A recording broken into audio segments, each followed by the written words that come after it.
अनुराग जब शादी की रात पहली रात को अपने कमरे में जाता है तो वहां जाकर देखा कि उसकी पत्नी छज्जे के ऊपर बैठ गई है और अजीब तरह की मेकअप की हुई है और बाल बिखरी हुई है और डरावनी सी लग रही है और अजीब तरह की हंसी हंस रही है। यह देखकर अनुराग बिल्कुल परेशान हो जाता है और अनुराग सोचने लगता है कि यह मेरी पत्नी को ऐसा क्या हो गया है, मेरी पत्नी ऐसा कैसे कर सकती है, क्योंकि अनुराग मधु से बेहद प्यार करता था।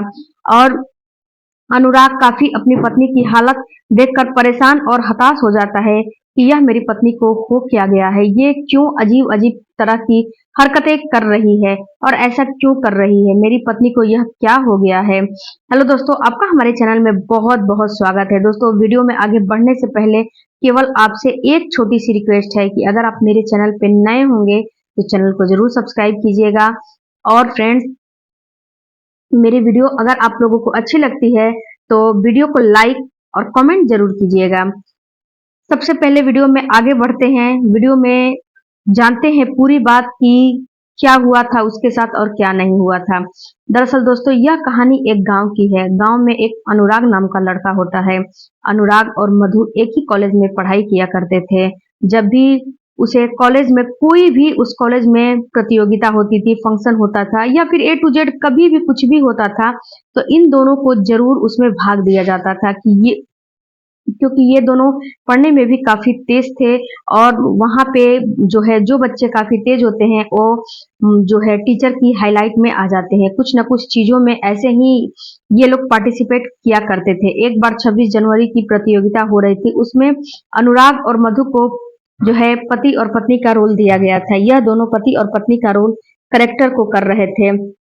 इस कैरेक्टर में अनुराग मधु का पति था और मधु अनुराग की पत्नी बनी हुई थी। अनुराग एक खेती बाड़ी किसानी और गरीब परिवार, जो है बेहद गरीब परिवार का जो है कैरेक्टर लिया था और उसको दिया गया था। उसकी पत्नी मधु बनी थी। जब यह लोग नाटक करते हैं तो इन लोगों का जो नाटक होता है बहुत ही सराहनीय होता है। इसकी इन लोगों ने काफी जो है प्रैक्टिस भी की थी। काफी दिनों से इसकी प्रैक्टिस भी जो टीचर लोग थे उन लोगों ने इनके साथ किया था, करवाया था। उसके बाद इन दोनों की जब नाटक खत्म हो जाता है तो यह जो मन पर दोनों का छाप इस नाटक का पड़ गया था कहीं ना कहीं। यह दोनों उस चीज को भुला नहीं जो है पा रहे थे। और जब यह दोनों इस स्कूल में फिर से पढ़ने जाते थे तो एक दूसरे को घूर घूर के देखा करते थे। मन ही मन अनुराग मधु को पसंद करने लगा था और मधु अनुराग को पसंद करने लगी थी।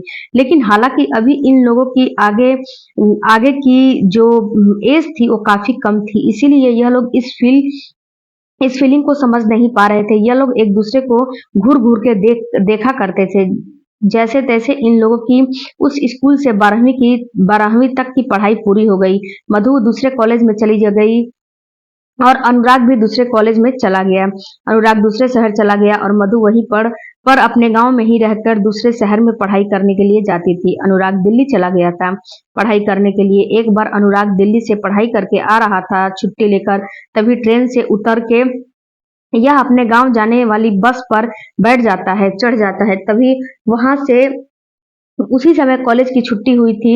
उसी बस में मधु भी संजोग से चढ़ जाती है और मधु और अनुराग की एक बार फिर से मुलाकात हो जाती है। यह लोग एक दूसरे से बातें करने लगते हैं, एक दूसरे को पहचान जाते हैं और एक दूसरे से काफी देर से बात करते थे।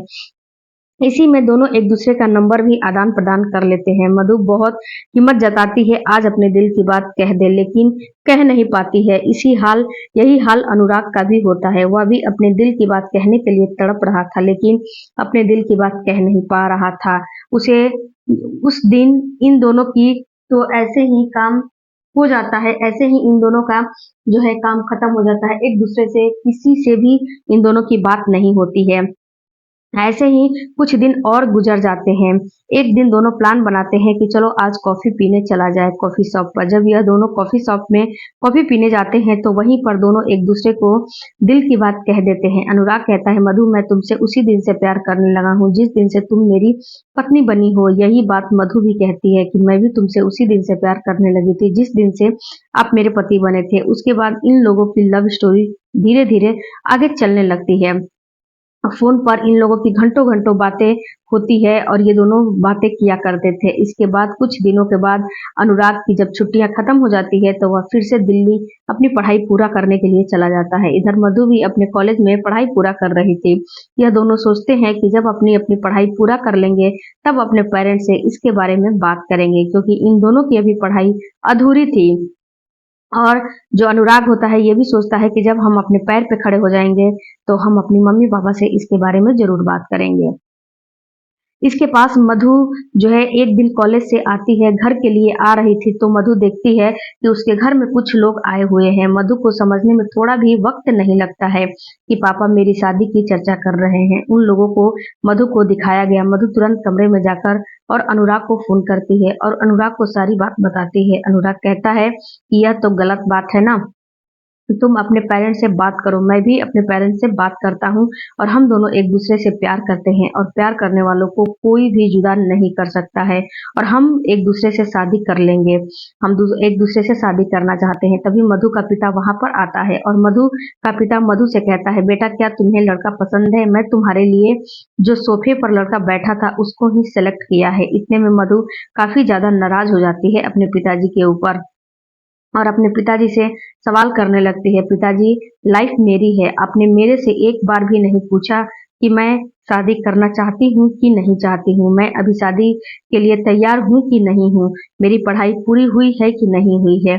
मधु अपने पिताजी के सामने बहुत सारे सवाल रखती है। तब मधु अपनी बात कहती है कि मैं इस लड़के से शादी हरगिज नहीं कर सकती हूँ, मैं जिससे प्यार करती हूँ मैं उसी से शादी करूंगी। इतना सुनने के बाद मधु के जो पापा हैं काफी गुस्से में आ जाते हैं, गुस्सा होने लगते हैं और वह कहते हैं कि बेटा मैं इन लोगों को जवान दे चुका हूँ और शादी तो तुम्हें इन्हीं लोगों से करनी पड़ेगी और तुम्हें दूसरे लड़के से शादी नहीं मैं करने दूंगा। मधु जो है अपने माँ-बाप की इकलौती संतान होती है, अपने पापा को समझाती है कि पापा मैं एक कॉलेज में अनुराग नाम के लड़का से प्यार करती हूँ और मैं उसी से शादी करना चाहती हूँ। लेकिन उसके पिताजी नहीं मानते हैं। अंत में मधु गुस्सा होकर अपने कमरे में चली जाती है और मधु के पिताजी भी गुस्सा होकर अपने कमरे में चले जाते हैं। मधु उस दिन खाना भी नहीं खाने अपने कमरे से बाहर निकली थी और इधर इसके जो पिताजी हैं, वो भी अपने कमरे से बाहर नहीं निकलते हैं। अब इन दोनों बाप-बेटी की ठन जाती है। काफ़ी उसके पिताजी भी गुस्सा होते हैं और काफ़ी वो जो है मधु भी गुस्सा होती है।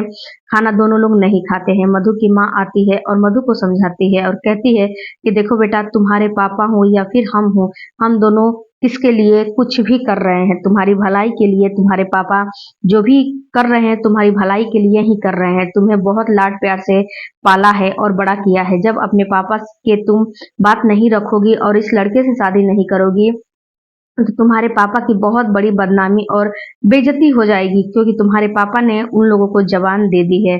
मधु को उसकी माँ ने बहुत समझाया। मधु अपनी माँ की बात बहुत समझती थी, क्योंकि मधु की माँ मधु का बहुत सपोर्ट किया करती थी। उसके बाद मधु कहती है कि ठीक है माँ, अगर ऐसी बात है तो मैं पापा से मिलने अभी जा रही हूँ। मधु अपने पिताजी के कमरे में जाती है। कमरे में जाने के बाद मधु अपने पिताजी का पाँव दबाने लगती है।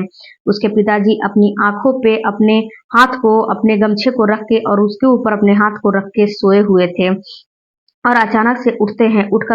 उठकर जो है देखते हैं कि हाँ, उनकी बेटी उनके पास बैठी हुई है। यह दोनों बाप बेटी एक दूसरे को देखकर रोने लगते हैं, क्योंकि बाप बेटी काफी आपस में प्रेम किया करते थे। तब बेटी बोलती है कि पापा आपका मैं इस समाज में नाक नहीं कटने दूंगी, आप चिंता मत करें। ना तो मैं उस लड़के से शादी करूंगी और ना ही मैं किसी और दूसरे लड़के से शादी करूंगी।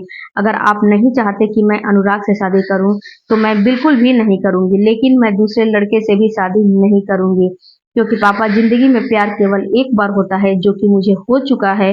अब मैं दूसरे लड़के से प्यार बिल्कुल भी नहीं कर सकती हूँ। इस तरह आपकी जो इकलौती संतान हूँ मैं और आपके घर में ही अपनी जिंदगी अपना गुजार दूंगी, लेकिन शादी नहीं करूंगी। इतना बात सुनने के बाद मधु के पापा बिल्कुल सन्न रह जाते हैं। मधु अपने कमरे में इतना बात कहकर चली जाती है। उसके बाद अनुराग का फोन आता है, लेकिन मधु उठाती नहीं है। मधु एक मैसेज छोड़ देती है कि मेरे पिताजी तुमसे शादी करने के लिए राजी नहीं है, इसीलिए मैं तुमसे कभी भी शादी नहीं करूंगी और फिर कभी हम मिलेंगे नहीं। मैं भाग के शादी नहीं करूंगी, मैं भाग कर अपने माता पिता को दुखी नहीं करना चाहती। जब मेरे माता पिता राजी होंगे तभी शादी होगा, वरना मैं शादी नहीं करूंगी। इतना सुनने के बाद अनुराग बहुत ज़्यादा परेशान हो जाता है और उसका दिल भी टूट जाता है। इसके बाद जो मधु होती है उस दिन के बाद से कॉलेज भी छोड़ देती है और घर के काम-काज धीरे-धीरे करने लगती है और अपनी माँ का हाथ बटाया करती थी और चुपचाप गुमसुम से अपने घर में रहने लगती है। जो मधु दिन भर चहल-पहल करने वाली थी, हल्ला करने वाली थी, अपने पिताजी को हर बात में चिल्लाने और हर बात के लिए जिद करने वाली लड़की बिल्कुल ही शांत हो जाती है, खामोश हो जाती है। ना तो किसी बात का जिद करती है, ना तो कोई माँगती है, कुछ भी अपने पिताजी से कुछ नहीं बोलती है, केवल हाँ, हाँ और ना में किसी भी बात का जवाब वो देती है। चुप सी हो गई थी, वह जवान तो हो चुकी थी लेकिन उसमें अभी भी बचपन कूट-कूट कर भरा था। अपने माता-पिता के सामने मधु ऐसा शो करती थी जैसे कि वह अभी तक बड़ी नहीं हुई है। अभी वह छोटी की छोटी ही है। इसके बाद कुछ दिनों के बाद मधु के पिता और मधु के माता ने यह फैसला किया उसकी रवैया को देखकर कि मेरी बेटी की खुशी में ही हमारी भी खुशी है। मधु के पिताजी को यह एहसास हुआ कि जब हमारी बेटी खुश रहेगी तो ही हम भी खुश रहेंगे। उसके बाद मधु के पिताजी ने उसकी जो शादी है अनुराग से करने का फैसला किया। मधु के पिताजी ने मधु से जाकर बोला कि बेटा तुम जहाँ प्यार करती हो मैं तुम्हारी शादी वहीं पर करना चाहता हूँ।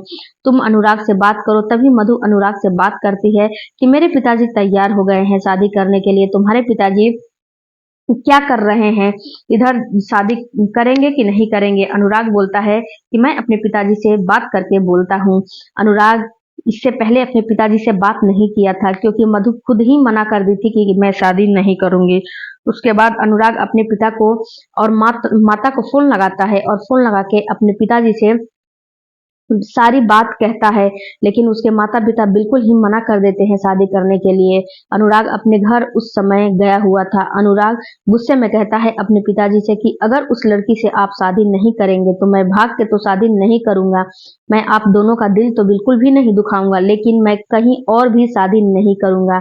मैं ऐसे ही उस लड़की के नाम पे अपना ज़िंदगी गुज़ार लूँगा और यह मेरी ज़िद है। कुछ समय के बाद अनुराग दिल्ली चला जाता है और दिल्ली जाने के बाद वह अनुराग घर आता ही नहीं है, ना तो अपने मम्मी-पापा से फ़ोन करता है और बात करता है। अपने मम्मी-पापा से काफ़ी जो है अनुराग जो है नाराज़ हो जाता है। तब उसके माता-पिता को भी यह एहसास होता है कि बेटे की खुशी में ही हमारी भी खुशी है। तब अनुराग के पिताजी उसे शादी के लिए राज़ी हो जाते हैं और दोनों के माता-पिता आपस में बैठकर बात-विचार करके और शादी को करने के लिए तैयार हो जाते हैं। उसके बाद अनुराग और मधु का तो खुशी का ठिकाना ही नहीं था। अनुराग और मधु खुशी एक दूसरे को एक्सेप्ट करने को तैयार हो जाते हैं। कुछ ही दिनों में धूमधाम से इन दोनों की शादी हो जाती है। घर में काफ़ी ज़्यादा रस्म-रिवाज़ होती है, निभाई जाती है और शादी होकर जब मधु अनुराग के घर आती है, तब यहाँ भी कुछ रस्म-रिवाज़ निभाए जाते हैं। उसके बाद जो लास्ट रस्म होता है वह आता है सुहाग रात का। जब मधु का सुहाग रात जिस दिन होने वाला था, जब अनुराग गिफ्ट लेकर अपने पत्नी के कमरे में जाता है, तो वहाँ का दृश्य देखकर उसके पाँव तले ज़मीन ही खिसक जाते हैं। वह ये देखता है तो समझ नहीं पा रहा था कि मेरी बीवी अच्छे खासे अभी तो ठीक थी, अभी इसको क्या हो गया है। उसकी बीवी छज्जे पर चढ़ी हुई थी और मेरी बीवी बाल बिखरी हुई है उसकी बीवी की और बिल्कुल ही उसकी जो मेकअप है बिल्कुल अस्त-व्यस्त मेकअप हुआ है और उसकी जो कपड़े हैं बिल्कुल भी अस्त-व्यस्त हैं और वह बिल्कुल भी बोल नहीं रही थी, उसके बाल खुले हुए हैं और जो है कभी वो रोने लग रही है, कभी ज़ोर-ज़ोर से हँस रही है, कभी ज़ोर-ज़ोर से चिल्ला-चिल्ला के रो रही है। इतना देखने के बाद अनुराग बिल्कुल घबराने लगता है। अपनी बीवी को जो ही टच करने की कोशिश करता है, उसकी बीवी काफ़ी ज़्यादा चिल्लाने लगती है और बोलती है कि मैं तुम्हें पहचानती नहीं हूँ, तुम कौन हो? मेरे कमरे से चले जाओ। अनुराग अपने माता-पिता को कमरे में बुलाता है, उसके माता-पिता देखकर बिल्कुल ही हैरान हो जाते हैं कि यह क्या है? सारे रिश्तेदार भी अभी घर में थे, वह भी देखकर बिल्कुल भी परेशान हो जाते हैं कि यह कैसी लड़की है? कैसी लड़की से अनुराग प्यार करके शादी करके लाया है? इसके बाद अनुराग मधु के माता-पिता को फ़ोन करके बुलाता है। मधु के माता-पिता इस समय आ जाते हैं और मधु की हालत देखकर काफ़ी परेशान हो जाते हैं। मधु का जो माता-पिता थे, वो बिल्कुल ही अपनी बेटी को इस स्थिति में देखकर घबराने लगते हैं। इधर जो अनुराग के माता-पिता होते हैं, मधु के माता-पिता पर दबाव बनाने लगते हैं कि अपनी बेटी को अभी यहाँ से लेकर जाओ। वो दोनों लोग अब अपनी मधु को अपने घर लेकर जाते हैं। मधु के साथ अनुराग भी जाने लगता है, लेकिन मधु के माता पिता और इसके माता पिता बिल्कुल मना कर देते हैं कि बेटा तुम सुबह आना। उसके बाद जैसे तैसे अनुराग की रातें कटती है और अनुराग जो जो ही सुबह होता है मधु के घर चला जाता है। अनुराग जब मधु के घर जाता है तो वहां पर देखता है कि जो मधु है उसकी हालत वैसे की वैसे ही है। मधु होती है, मधु के माता पिता बताते हैं कि रात भर यह हम दोनों को सोने नहीं दी है, कभी हंस रही है, कभी जोर जोर से रो रही है, कभी चिल्ला रही है, कभी अपना सर पटक रही है, पता नहीं इसको क्या हो गया है बेटा। तब अनुराग जो है यह समझ जाता है कि इसकी जो मन है, जो इसका दिमाग है, वह बिल्कुल डिस्टर्ब हो चुका है। अनुराग अपनी पत्नी को अपनी गाड़ी में बैठाता है, उसके माता पिता को बैठाता है और उसको लेकर हॉस्पिटल चला जाता है।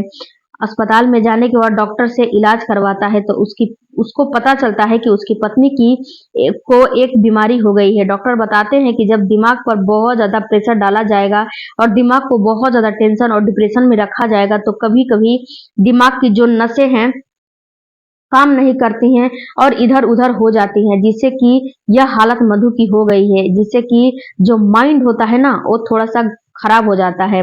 मधु अपने दिमाग पर बहुत ज़्यादा प्रेशर डाल रही थी और वह ज़्यादा इससे पहले शादी से पहले टेंशन में रहती थी, इसीलिए इसका यह हाल हुआ है। इतना सुनने के बाद उसके माता-पिता भी काफ़ी अपने किए पर शर्मिंदा होते हैं और सोचते हैं कि शायद अपनी बेटी के साथ हमने ऐसा काम ना किया होता तो शायद हमारी बेटी की ये हालत नहीं हुई रहती। वो लोग ये भी सोचते हैं कि हमारी बेटी जो गुमसुम सी रह रही थी, हमारी बेटी जो डिप्रेशन में धीरे-धीरे जा रही थी, वह हमारी बेटी के दिमाग पे बहुत ज़्यादा असर कर गया है। लेकिन जो है बेटी की यह दशा नहीं हुई रहती। इसके बाद मधु के माता-पिता बोलते हैं कि बेटा हम मधु को अपने पास रखेंगे, लेकिन अनुराग बोलता है कि मधु से हमने शादी किया है तो मधु मेरे घर जाएगी। जब मधु अपने घर ना जाकर मधु को अपने घर अनुराग लेकर जाता है तो उसके माता पिता इस चीज का विरोध करते हैं, काफी गुस्सा करते हैं कि पागल लड़की को तुम फिर से लेकर आ गए हो, इसके बिना तुम रह नहीं सकते हो और यह मना जो है ये दिमाग से पागल हो गई है, इसको अपने घर लेकर मत रखो, ये किसी को कुछ कर सकती है, इससे क्या फायदा है। लेकिन अनुराग बोलता है कि मैंने इससे शादी किया है तो अपनी जिम्मेदारी तो मैं निभाऊंगा, पीछे तो नहीं हटूंगा, इसके लिए चाहे कुछ भी हो जाए। अपने माता पिता की बात बिल्कुल भी नहीं सुनता है अनुराग और अपनी पत्नी को अपने घर में रख लेता है। उसके बाद धीरे धीरे उसका इलाज करवाता है और उसकी बहुत अच्छे से एक छोटे बच्चे की तरह देखभाल और रख रखाव करता है और धीरे धीरे मधु ठीक होने लगती है, अनुराग को पहचानने लगती है, अपने सास ससुर को पहचानने लगती है।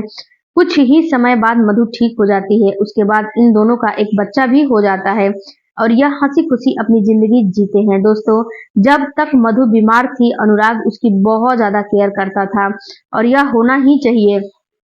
जब एक पति और पत्नी में से किसी को कुछ भी हो जाता है तो एक दूसरे का ख्याल जरूर रखना चाहिए, क्योंकि यह रिश्ता 7 जन्मों का है, कोई 1-2 जन्म का नहीं होता है। दोस्तों, यह पति और पत्नी का रिश्ता ही एक ऐसा होता है जो कि पवित्र माना जाता है, लेकिन आजकल इस रिश्ते को भी लोग तार-तार कर दिए हैं। लेकिन यहाँ पर अनुराग बहुत ही सराहनीय काम किया था और अच्छे से अपनी पत्नी का 3 सालों तक ख्याल किया और अपनी पत्नी को ठीक करके और फिर से अपनी पत्नी के साथ हंसी खुशी रहने लगता है। तो दोस्तों, आप लोग बताइएगा कि इस कहानी को सुनकर और देखकर आप लोगों को कैसा लगा। कमेंट बॉक्स में जरूर बताइएगा, अपना फीडबैक जरूर दीजिएगा। और हाँ दोस्तों, इस कहानी में कुछ भी गलती हुई है तो आप लोगों से दिल से सॉरी। और वीडियो अच्छा लगे, चैनल अच्छा लगे तो चैनल को जरूर सब्सक्राइब कीजिएगा। मिलती हूँ अगले वीडियो में, तब तक धन्यवाद।